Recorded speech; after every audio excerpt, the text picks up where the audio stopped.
Hello friends, જય માતાજી. હું છું Jitu Kanojiya, Gujarati film, album and comedy actor and Saurashtra mirror news reporter.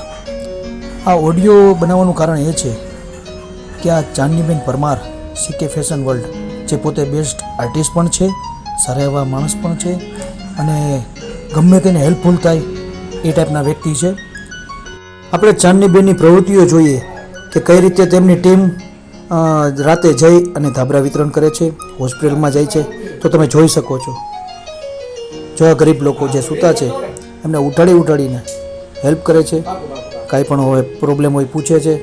આ રીતનું એનું કાયમનું કામ છે.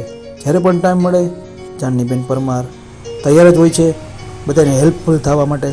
તો આપણે એમનો આભાર માનીએ અને જોઈએ.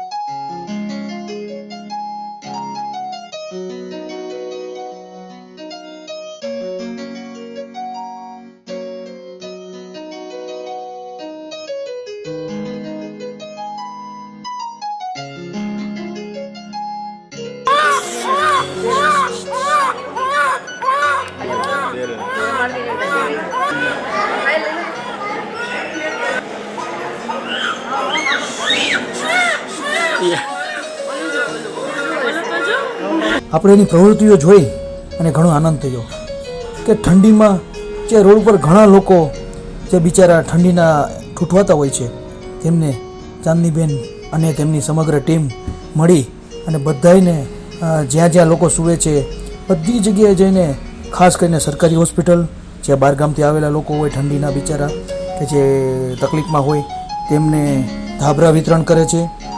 રોડ ઉપર જે ઠંડીમાં સૂતા હોય છે એને ધાબળા વિતરણ કરે છે. હોસ્પિટલ ચોક પાસે અઢળક જગ્યાએ આવી રીતે રાતના 2-3 વાગ્યા લાગી આવી રીતે નીકળી અને સેવા કરે છે. તો આપણે ખૂબ ખૂબ આભાર માનીએ ચાંદનીબેન પરમારનો.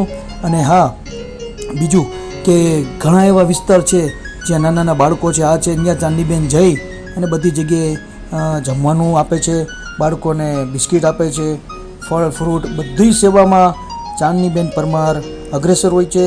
તે બદલ આપણે એનો ખૂબ ખૂબ આભાર માનીએ કે ચાંદનીબેનની આવીને આવી પ્રગતિ કરતા રહીએ. આ જોઈને ઘણા લોકોને પ્રેરણા મળશે કે આવું હેલ્પ કરવાનું છે. આ કોઈ પબ્લિસિટી માટે નથી, પણ જો એ પણ હેલ્પ કરે છે તો આપણે પણ આ રીતે ફૂલની ફૂલી પાખડી, આપણા બર્થડે હોય, આ છે, આ બધું આપણે જે મનાવતા હોય છે પૈસા બગાડીને, તો આવા ગરીબ બાળકોને પણ આપણે પણ હેલ્પ કરી શકીએ છીએ.